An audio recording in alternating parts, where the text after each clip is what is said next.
What if I told you that Germany lost the war not in a great battle, but in a room filled with laughter? It was May 1940. France was collapsing under German tanks. In Berlin, Hermann Göring, the head of Hitler's Air Force, read a report from the United States. It said, "We will build 50,000 planes every year." Göring smiled, shook his head, and laughed loudly. He lit a cigarette, filled the room with smoke, and said, "Impossible. Let them try. They know nothing about war." His generals laughed with him. To them, it was a joke. Why? Because at that moment, America had only 3,000 planes. Most were old, slow, and weak. The German Luftwaffe already had more than 8,000 modern aircraft.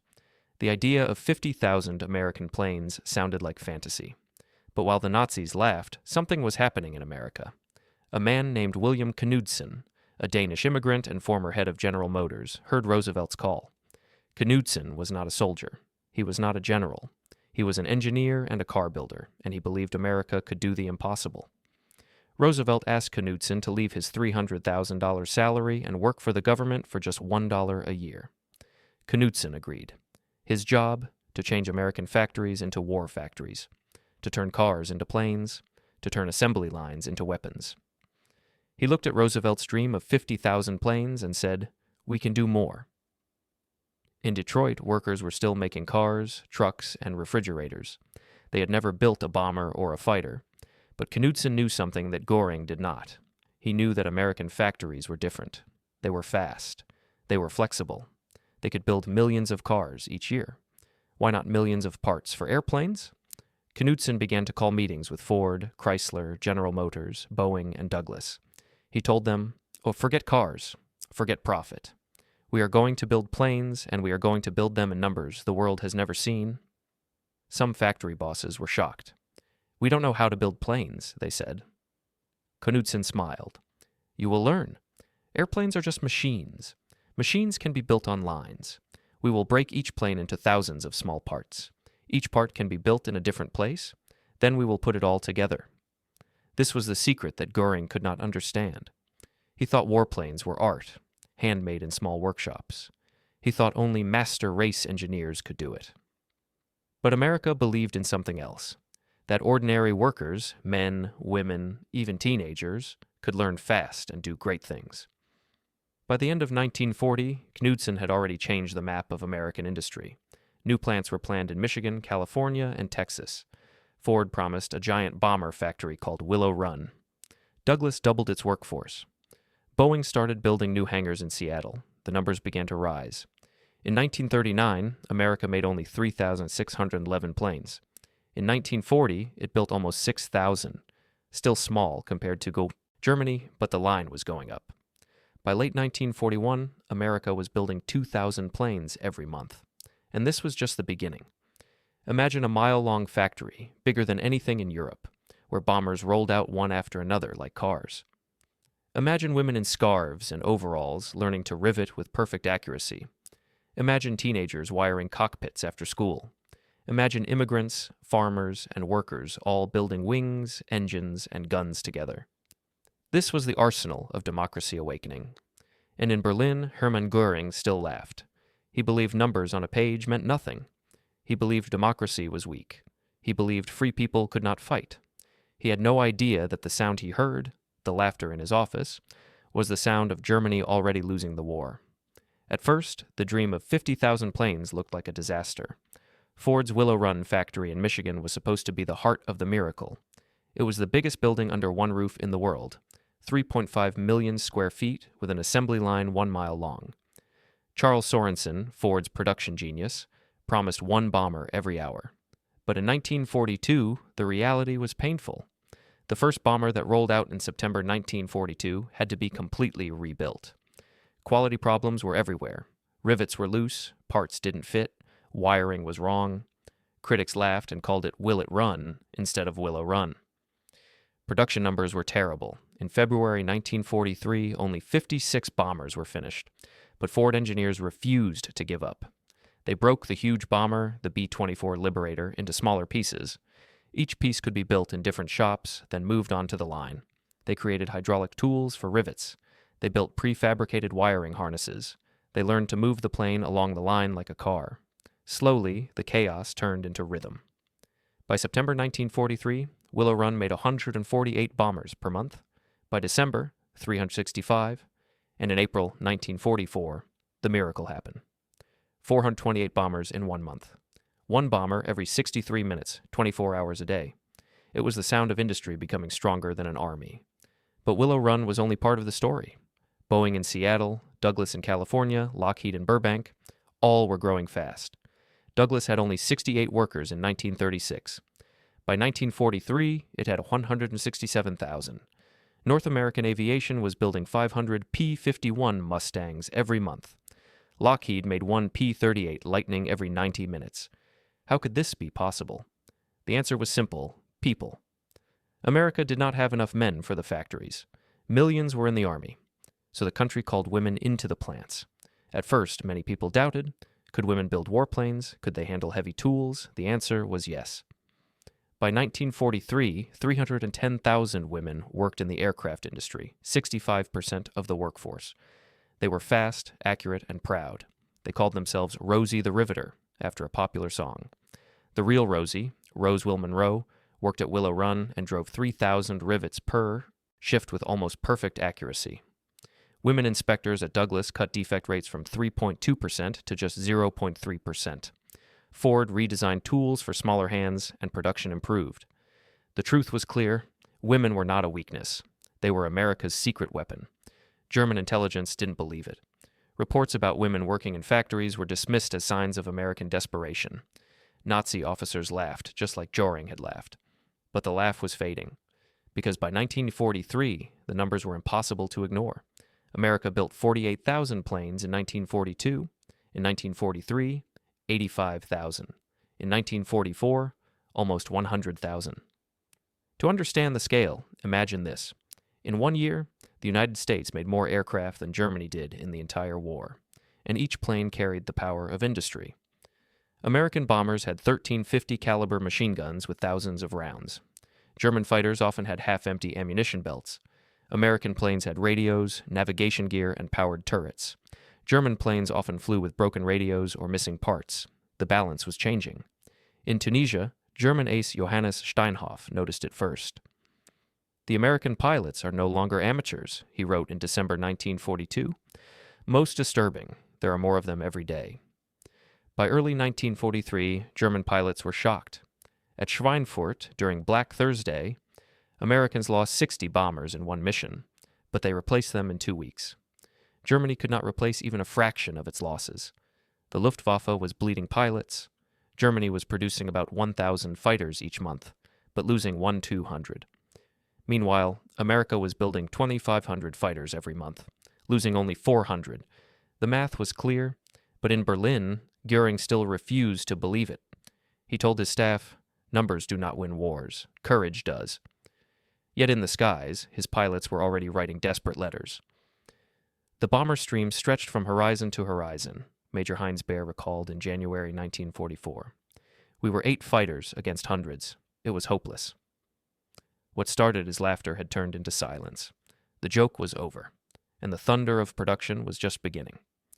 By 1943, the war in the air was no longer equal. America's factories were building planes faster than Germany could shoot them down, and for the first time, American bombers were ready to strike Germany itself. On January 27, 1943, 64 B-17 flying fortresses crossed the sea and attacked Wilhelmshaven. For Göring, it was shocking. He had promised Hitler that no American bomber would ever reach German skies. Now they were here, and more would come every month. The real turning point came in February 1944. Historians call it Big Week. For 6 days, the 8th and 15th Air Forces sent wave after wave of bombers into Germany. More than 3,500 bomber sorties struck aircraft factories in Leipzig, Augsburg, Regensburg, and Stuttgart. The losses were terrible. America lost over 200 bombers in a single week, but factories back home replaced them in days. Douglas, Boeing, and Ford kept the streams flowing across the Atlantic. Germany, on the other hand, lost something it could not replace: pilots. Between 262 and 355 German fighters were destroyed that week, but worse than the planes were the men. Over 100 veteran aces with years of combat experience were gone. They had trained since the 1930s. There were no reserves left. General Adolf Galland, one of Germany's most famous pilots, reported to Göring, "We are losing 1,200 fighters a month, but producing only 1,000. The Americans produce 2,500 fighters a month and lose only 400. The math was brutal. Major Heinz Baer, a top German ace with over 200 victories, described one mission in January 1944. "The bomber stream stretched from horizon to horizon," he wrote. "At least 700 flying fortresses and liberators. We were 8 fighters against hundreds. It was hopeless." The hopelessness was not just in the air, it was in the factories too. By 1944, American production reached almost unbelievable numbers. 96,270 planes in a single year. That included 16,000 four-engine bombers, 35,000 fighters, and more than 20,000 medium bombers and transports. This 1 year of American production was more than Germany managed in the entire war. The difference was not only in numbers, it was also in quality of life. American bombers carried 13 heavy machine guns, radios, advanced bomb sights, and armor. German fighters often lacked even working radios. Fuel shortages forced them to carry less ammunition. Some planes took off with half-loaded belts. Back in Berlin, Göring's promises sounded emptier every day. At first, he told Hitler, "Our pilots are superior. Then, we will win with new technology." Finally, even he began to lose faith. Germany tried a desperate answer: underground factories. Göring authorized the Jaeger program in February 1944, moving production into 729 underground tunnels and caves. The biggest was the Mittelwerk complex, where V-2 rockets and jet engines were built. But these factories came at a terrible price. 60,000 prisoners were forced to work there. Over 20,000 died. Conditions were so bad that sabotage became common. Slave workers damaged parts on purpose, and quality collapsed. One German engineer admitted after the war, "We produced more defects than planes." Meanwhile, across the ocean, American workers were breaking records. Boeing's Plant 2 in Seattle was making 16 B-17s every single day. North American Aviation was building 500 P-51 Mustangs every month. Lockheed could finish one P-38 Lightning every 90 minutes. And the workers were not slaves. They were free citizens, women, immigrants, and teenagers. They worked hard, they bought war bonds, and they went home to their families at night. They were proud. The contrast could not be clearer. Germany used forced labor and fear, and got fewer, weaker planes. America used free workers and hope, and buried the Luftwaffe under aluminum and steel. By mid-1944, even Joseph Goebbels, Hitler's propaganda minister, admitted in his diary, "Göring's promises about air superiority are criminal delusions. We fight the world's greatest industrial power with words." The words no longer mattered. The skies belonged to America. June 6, 1944. D-Day. The sky over Normandy was filled with planes. 11,590 Allied aircraft supported the invasion: bombers, fighters, transports, and gliders. Against them, the Luftwaffe sent just 319 sorties. The ratio was 36-1. This was not tactics, it was not luck, it was production. For months before D-Day, American factories had been running day and night. Between January and May 1944, Allied bombers dropped 145,000 tons of explosives on German targets, more than the entire German bombing campaign against Britain during the Blitz. Transport planes carried 3 entire airborne divisions across the Channel in one day, using more aircraft than Germany's entire transport fleet had ever possessed. In Berlin, Göring promised Hitler that the Luftwaffe would destroy the invasion force. But when the time came, his airfields were empty. Fuel shortages grounded planes. Losses from Big Week had destroyed his best units. German pilots who did fly faced something new: the P-51 Mustang. The P-51 was fast, had long range, and could fight on equal terms with any German fighter. Most importantly, there were thousands of them. For the first time, American bombers had fighter escorts all the way to Berlin and back. The Germans called them Indians, because they seemed to be everywhere at once, swarming in the skies. One pilot wrote bitterly, "We take off, and already there are 3 Mustangs above us. We climb higher, and there are 5 more. We dive low, and they are waiting." The Luftwaffe was being strangled. By late 1944, American raids involved 1,200 bombers escorted by 900 fighters. Germany had no answer. Its cities were burning, its factories collapsing, and its pilots exhausted. Still, Hitler and Göring clung to hope. Their miracle weapon, the Me-262 jet fighter, finally became operational in mid-1944. It was the fastest plane in the world, 100 miles per hour faster than the Mustang. German leaders believed it would restore air superiority. But numbers told a different story. Germany produced just 1,430 Me-262s. Never more than 200 were operational at the same time. Engines lasted only 10 hours before failing. Spare parts were scarce. Allied bombers attacked runways and fuel depots, keeping the jets on the ground. Meanwhile, America was already developing its own jets. The Bell P-59 was weak, but the Lockheed P-80 Shooting Star was better than the Me-262 and entered service before the war ended. America had the luxury to build new technology while still producing thousands of conventional fighters. Germany had no such choice. The lesson was clear: quality without quantity meant nothing. In the skies over Europe, German aces were still dangerous. Pilots like Erich Hartmann scored hundreds of kills. But every victory was meaningless when America replaced its losses within days. A German fighter might shoot down 4 bombers. The next week, 8 more would arrive from Seattle. One American officer explained it simply: "We don't count planes, we count factories." By December 1944, Goebbels wrote in his diary, "The Americans can lose 10 tanks or 10 planes for every one we destroy. It does not matter. Their factories replace them instantly." Even Hitler finally admitted in January 1945, "We should have listened to warnings. Their industrial potential was decisive. While we built hundreds, they built tens of thousands." In the skies, the verdict was already written. The Luftwaffe, once feared as unstoppable, was broken. And it was not courage or tactics that broke it. It was the endless stream of planes from across the ocean. The roar of engines in Normandy was not just the sound of invasion, it was the sound of democracy outproducing dictatorship. December 1944. Snow covered the Ardennes forest. Hitler planned one last strike. Operation Wacht am Rhein, the Battle of the Bulge. The idea was simple: surprise the Allies, push through Belgium, capture Antwerp, and split the British and American armies. Hitler believed this could force peace. But the plan had one fatal weakness: fuel. German generals knew it. SS Commander Joachim Peiper was given just 31,000 gallons of fuel for his entire armored group, enough for 50 miles. The distance to Antwerp was 65. To succeed, they would need to capture American fuel depots along the way. Without them, the offensive would die on the roads. On December 16th, the German attack began with a massive artillery barrage. Tanks and infantry pushed through the fog. At first, they shocked the Allies. American units fell back.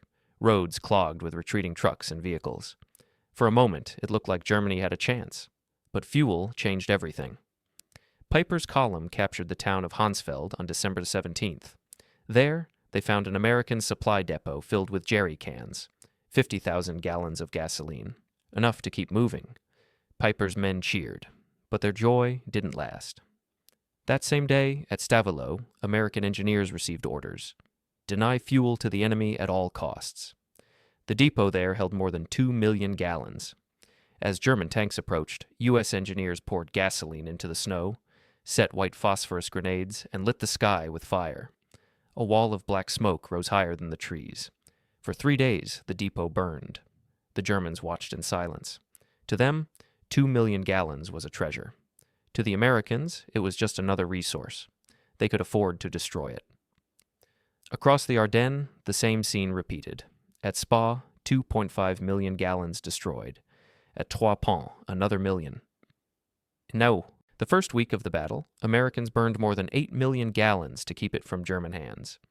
That was more fuel than Hitler had allocated for the entire offensive. The truth became clear: Germany was counting every liter. America was throwing away millions of gallons. By December 20th, Peiper's tanks were stranded, engines silent, vehicles abandoned in the snow. American forces surrounded them, cutting off escape. Soldiers joked, "The Germans ran out of gas, not courage." While German units begged for fuel, Patton's Third Army pivoted north.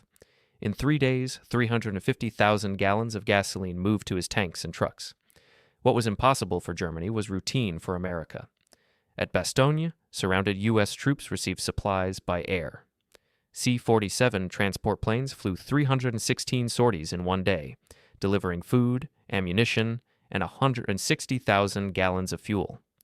Germany could not move 10 miles without fuel. America flew it through the clouds. German prisoners captured in the Bulge were stunned. One officer told his interrogators, "Your soldiers burn more fuel to heat their coffee than we receive for our tanks." Even Field Marshal Model, one of Hitler's best, admitted privately, "When I saw the Americans burn millions of gallons, I knew the offensive was lost." The statistics were brutal. From December 16th to 24th, Germany consumed about 2.8 million gallons. The United States, during the same time, consumed 267 million, almost 100 times more. By Christmas, Piper abandoned his last tanks. 39 Tigers and Panthers were left in the snow, destroyed not by battle, but by empty fuel tanks. The Battle of the Bulge was Hitler's last gamble. Instead of victory, it revealed the final truth. Germany could no longer move its armies. America had oceans of oil. Germany had drops. The war was already over. The math of fuel had decided it. By early 1945, Germany was a country running on empty. The once proud Luftwaffe was grounded. Pilots had planes, but no fuel. Training hours dropped from 250 to just 60. Young boys climbed into cockpits with barely any experience. Engines sputtered on takeoff. Many never returned. On the ground, the army was no better. Generals reported divisions with tanks, but no gasoline to move them. Ambulances could not evacuate wounded soldiers. Hospitals ran without electricity.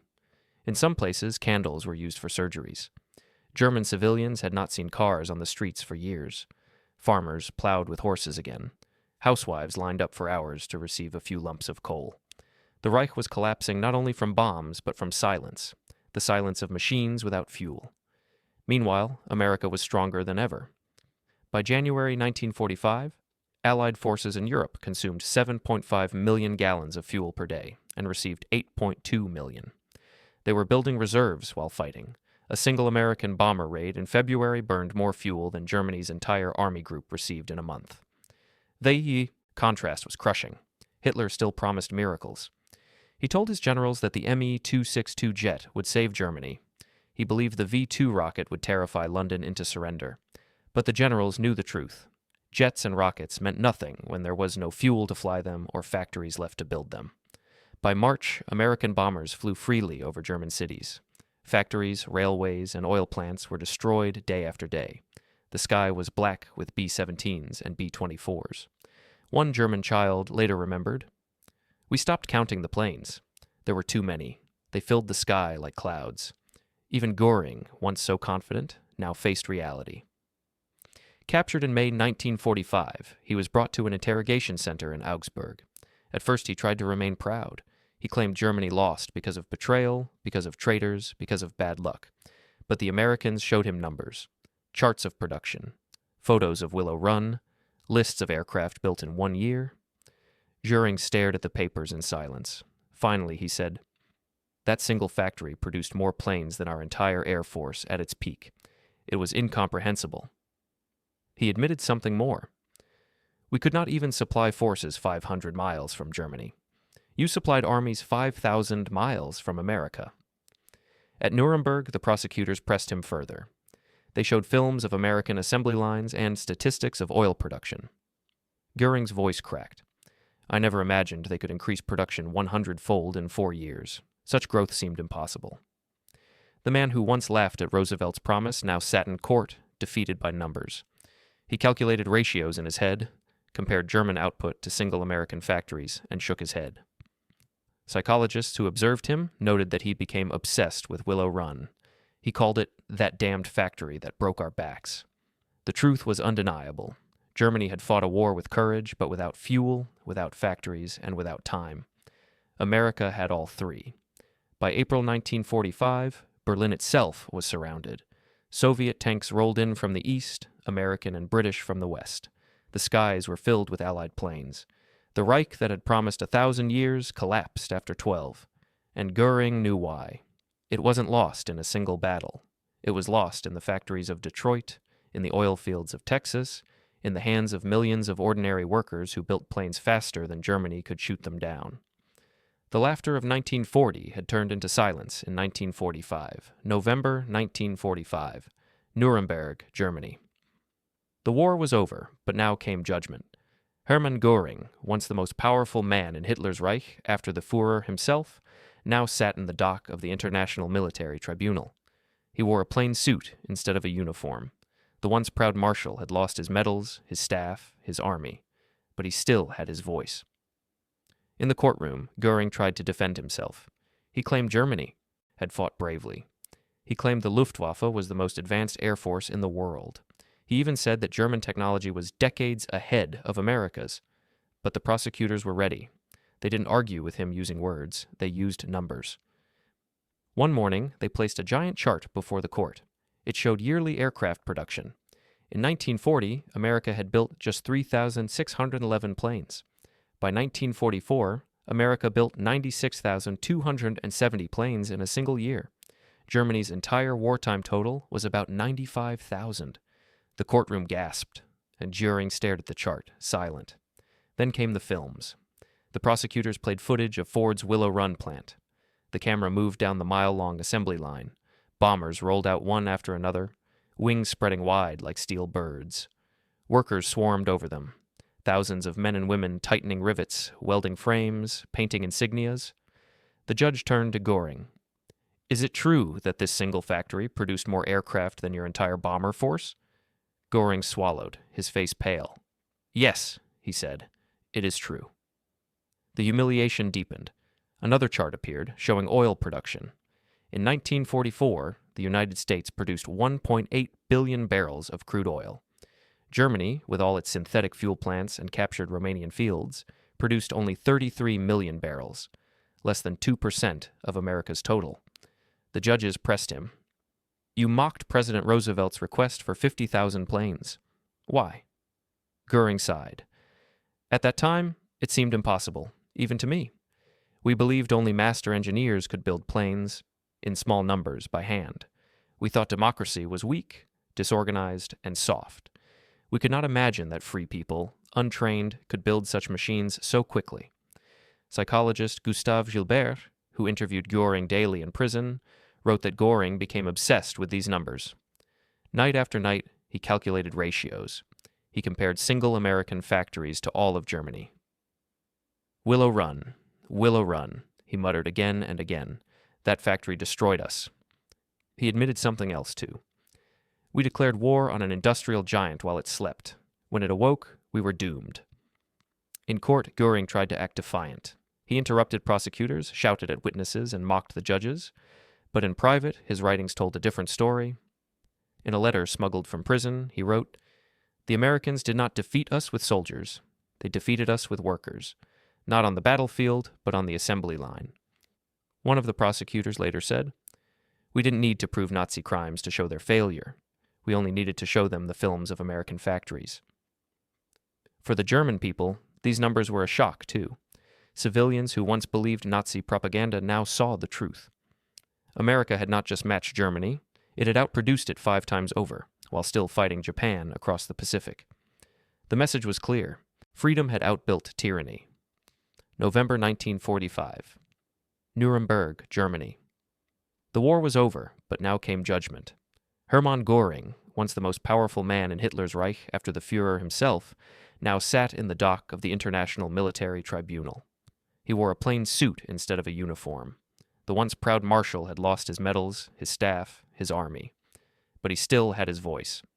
In the courtroom, Göring tried to defend himself. He claimed Germany had fought bravely. He claimed the Luftwaffe was the most advanced air force in the world. He even said that German technology was decades ahead of America's. But the prosecutors were ready. They didn't argue with him using words. They used numbers. One morning, they placed a giant chart before the court. It showed yearly aircraft production. In 1940, America had built just 3,611 planes. By 1944, America built 96,270 planes in a single year. Germany's entire wartime total was about 95,000. The courtroom gasped. Göring stared at the chart, silent. Then came the films. The prosecutors played footage of Ford's Willow Run plant. The camera moved down the mile-long assembly line. Bombers rolled out one after another, wings spreading wide like steel birds. Workers swarmed over them, thousands of men and women tightening rivets, welding frames, painting insignias. The judge turned to Göring. Is it true that this single factory produced more aircraft than your entire bomber force? Göring swallowed, his face pale. Yes, he said, it is true. The humiliation deepened. Another chart appeared showing oil production. In 1944, the United States produced 1.8 billion barrels of crude oil. Germany, with all its synthetic fuel plants and captured Romanian fields, produced only 33 million barrels, less than 2% of America's total. The judges pressed him. You mocked President Roosevelt's request for 50,000 planes. Why? Göring sighed. At that time, it seemed impossible, even to me. We believed only master engineers could build planes, in small numbers, by hand. We thought democracy was weak, disorganized, and soft. We could not imagine that free people, untrained, could build such machines so quickly. Psychologist Gustav Gilbert, who interviewed Göring daily in prison, wrote that Göring became obsessed with these numbers. Night after night, he calculated ratios. He compared single American factories to all of Germany. Willow Run. Willow Run, he muttered again and again. That factory destroyed us. He admitted something else, too. We declared war on an industrial giant while it slept. When it awoke, we were doomed. In court, Göring tried to act defiant. He interrupted prosecutors, shouted at witnesses, and mocked the judges. But in private, his writings told a different story. In a letter smuggled from prison, he wrote, "The Americans did not defeat us with soldiers. They defeated us with workers, not on the battlefield, but on the assembly line." One of the prosecutors later said, "We didn't need to prove Nazi crimes to show their failure. We only needed to show them the films of American factories."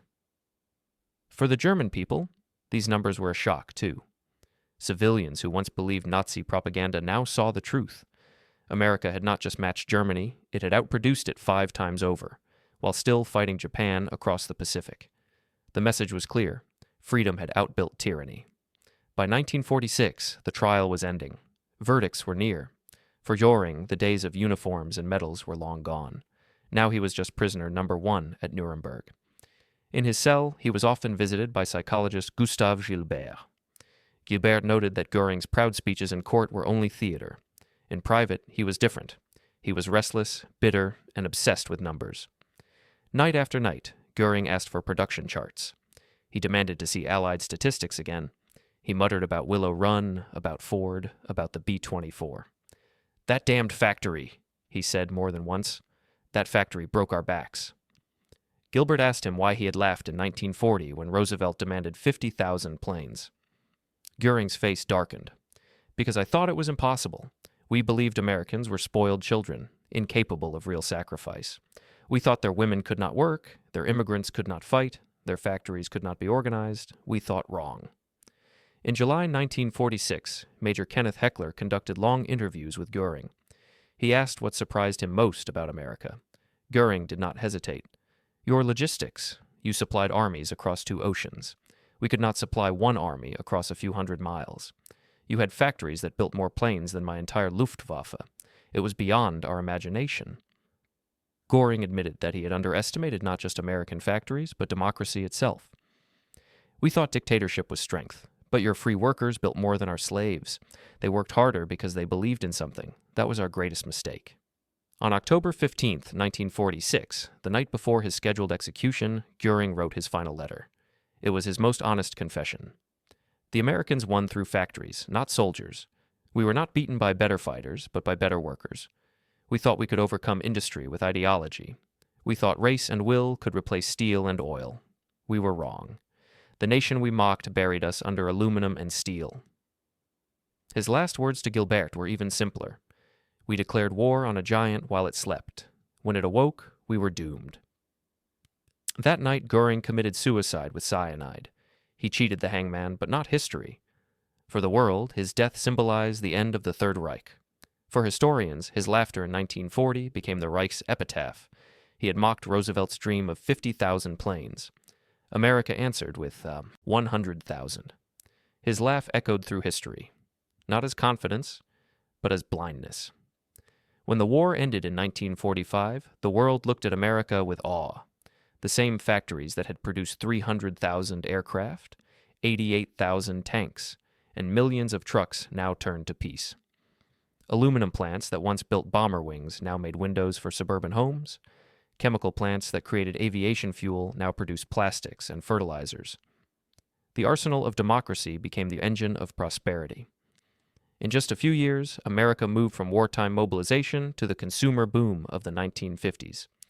Workers who had riveted B-24 bombers now built refrigerators and televisions. Women who had entered factories as Rosie the Riveter kept their jobs or passed their skills to their daughters. The children of wartime workers would go to college, fueled by the GI Bill. The war economy had created more than victory.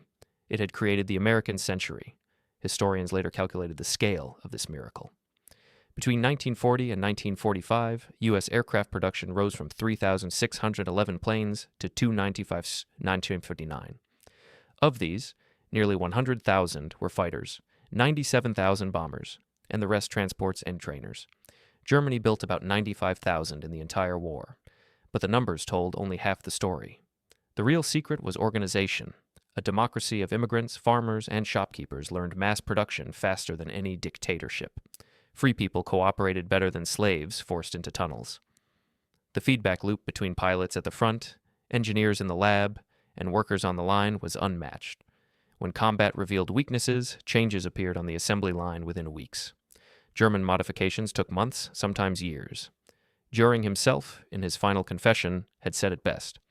"We thought dictatorship was strength, but your free workers built more than our slaves." The legacy of Willow Run stretched beyond the war. The same engineers who perfected moving assembly lines for bombers would later design rockets for NASA. The Saturn V that carried men to the moon bore the fingerprints of lessons learned in 1944. The workers who once built wings in Michigan raised children who walked on the moon in 1969. Even the culture of production left its mark. Statistical quality control, first used to reduce defects in aircraft plants, became a standard across global industry. Mass production, once a dream of Henry Ford, became the foundation of modern economies worldwide. For Germany, defeat in war became transformation in peace. Many German prisoners of war returned home with stories of American abundance. They had seen refrigerators, tractors, cars, and radios in every American home. They carried these memories into the rebuilding of their own nation. The Wirtschaftswunder, the German economic miracle of the 1950s, was built partly on lessons learned from America's wartime mobilization.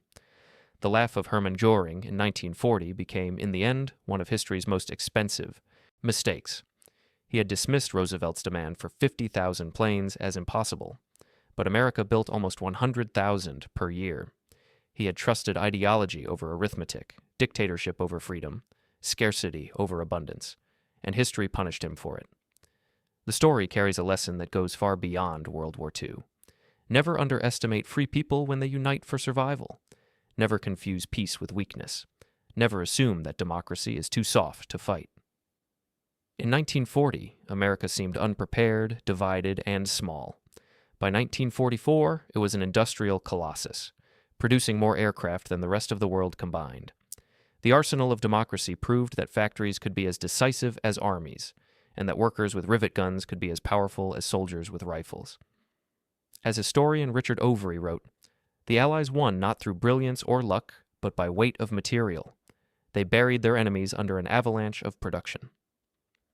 That avalanche began with one speech in 1940, when Roosevelt said, "I should like to see this nation turn out 50,000 planes a year." It was met with laughter in Berlin, but in Detroit, Seattle, and Long Beach, workers turned that laugh into thunder. Every bomber that rolled out of Willow Run, every Mustang that lifted into the sky, every factory whistle that blew at midnight was an answer to that laugh. The answer was simple. America would not only meet the impossible goal, it would double it, and in doing so, it would change history forever.